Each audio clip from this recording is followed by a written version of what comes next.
Hello, everyone, and welcome to the Jeffrey Epstein Show. I'm your host, Bobbycapucci, and this is a morning update. Hey, everyone, I hope that you enjoyed your weekend, and I hope that your Sunday is going swimmingly so far.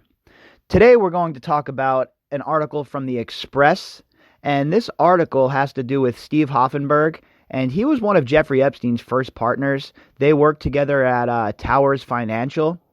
And a whole entire situation occurred with Towers Financial where Hoffenberg ended up going to prison for quite some time for a Ponzi scheme, but Jeffrey Epstein, of course, got off scot-free.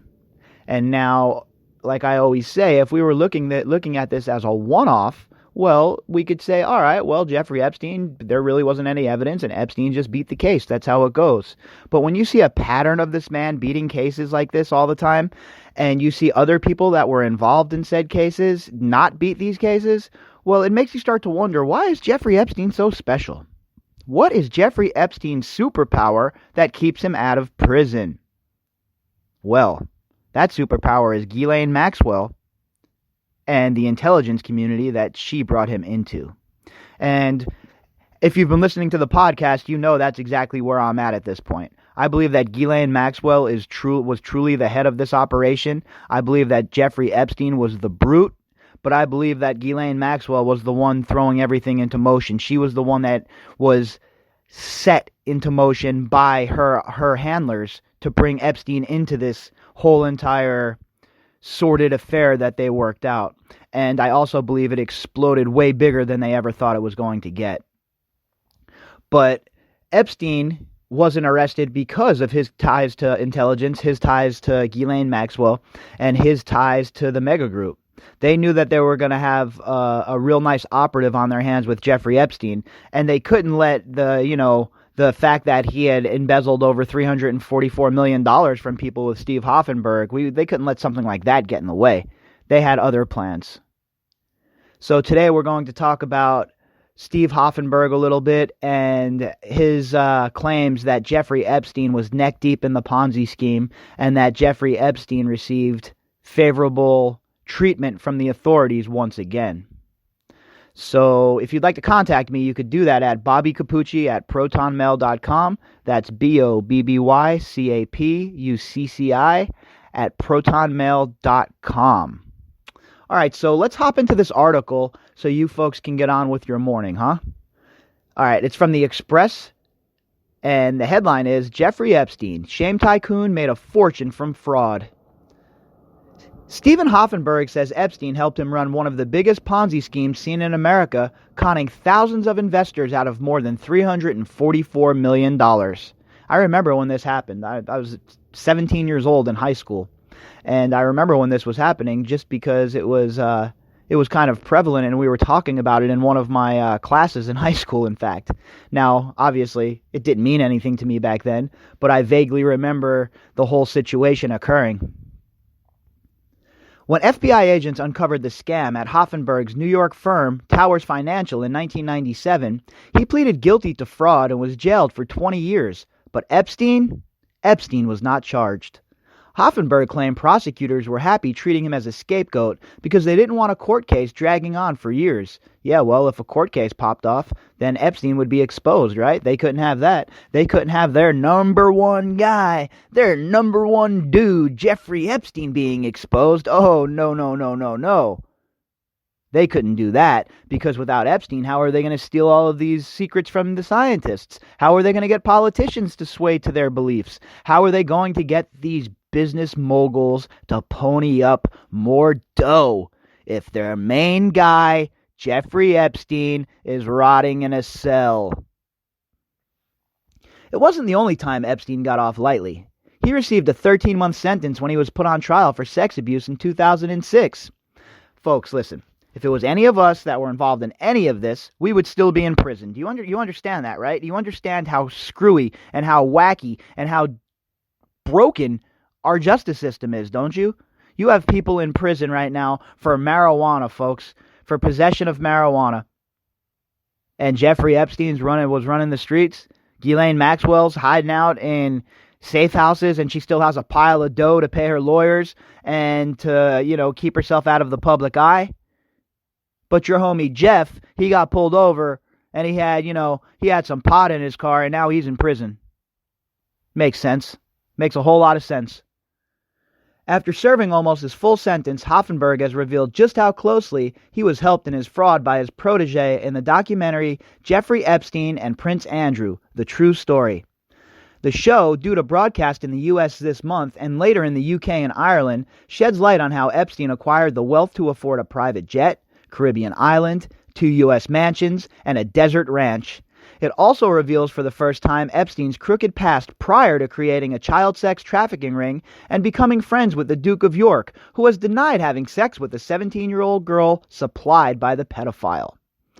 Folks, what in the world is going on? Okay? How is this not, again, and I know I sound like a broken record, but bear with me. How is this not a RICO case? Especially with all of this. We know that Jeffrey Epstein was not only involved in his blackmail operation, the trafficking operation, and the rape and abuse of these women. We also know that he was a fraudster financially. We know that. We know that he was embezzling money. We know that he was stashing money offshore. Why is this not all wrapped up with a little bow on top of it and given to everybody as a RICO case? I'll keep screaming it from the rooftops, folks. I don't understand how this is not a RICO case. Hoffenberg says he initially hired Epstein as a consultant in the 1980s, then made him a partner when he realized how gifted he was at schmoozing rich clients out of huge amounts of money. Schmoozing, I guess that's short for stealing from rich clients. Epstein had a very strong dream, he declared, and he increased that Ponzi scheme at one stage to about $1 billion. In 1994, when I was arrested and charged, he was not. He walked away without a scratch. Now Hoffenberg believes his guilty plea may have helped Epstein evade justice because the Manhattan District Attorney had a scapegoat and wanted to close the case quickly. Had Epstein been charged and pleaded not guilty, it could have dragged on for years. And you know what else it could have done? It could have possibly stopped Epstein from his rape spree, okay? It could have possibly stopped Epstein from abusing all of these girls after 1997. But of course, the court couldn't do that. The court couldn't handle their boy Jeffrey Epstein. The court couldn't arrest their boy, of course. No. That could never occur. Jeffrey Epstein, the golden goose, well, he had to be protected. He had to be protected from the law. He had to be protected from the public, and he had to be protected from any sort of prosecution so that these disgusting, devious, scummy bastards in intelligence could continue their operation. That is exactly what was happening. And we see it, okay? It's not some crazy, goofy idea or some idea that's been thrown off the wall by some crazy conspiracy theorists. The proof is right there. The people who are conspiracy theorists at this point are the people that are hanging on to the belief that the narrative that the government has force-fed us is true. It is not true. They have lied, and the American people are not buying it, okay? I just seen an Rasmussen poll that 52% of the American people believe that Jeffrey Epstein killed himself, folks. Okay, so you're not the conspiracy theorists. You're not the people that are crazy or should be wearing a colander and some tinfoil on your head.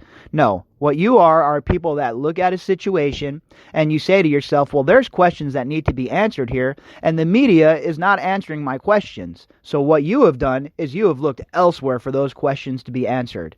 And thankfully, we have all found each other right here on the Jeffrey Epstein Show.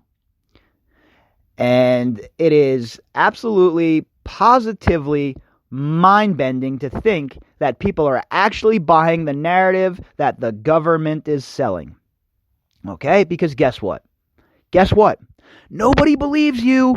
Nobody believes you. Okay? Nobody believes you in Oregon. Nobody believes you in South Carolina. They don't believe you in Florida. They do not believe you in New York. They don't believe you in Colorado, and they don't believe you in North Dakota. They don't believe you in Nevada, nor do they believe you in Wisconsin. They don't believe you in England. They do not believe you in Croatia, and they don't believe you in Italy. They don't believe you in China. They don't believe you in Laos. They do not believe you in Vietnam, and most certainly The polar bears in the great Arctic North do not believe you, and the penguins in Antarctica also have told me they don't believe a word the government is saying. Of his own part in their Ponzi scheme, Hoffenberg, who became a born-again Christian behind bars and briefly worked for a pro-Trump political action team in 2016, declared, "There's no excuse I can render today but to be repentant." All right, well, that's all fine and well. You're repentant now and blah, blah, blah, blah, blah. And you did your time, so I'm not going to be too harsh on you over your financial crimes. Like I said, the American public is willing to look the other way if you're just simply a thief. If you're just grifting and you're becoming rich like somebody like Nancy Pelosi while you're in office, we're willing to look the other way, folks, all right? The American people are busy in their own lives. They're busy trying to put food on the table and make their lives better. So if you're stealing at the highest levels of government, most of the time it's going to be a shrug and, oh, well, that's what they do.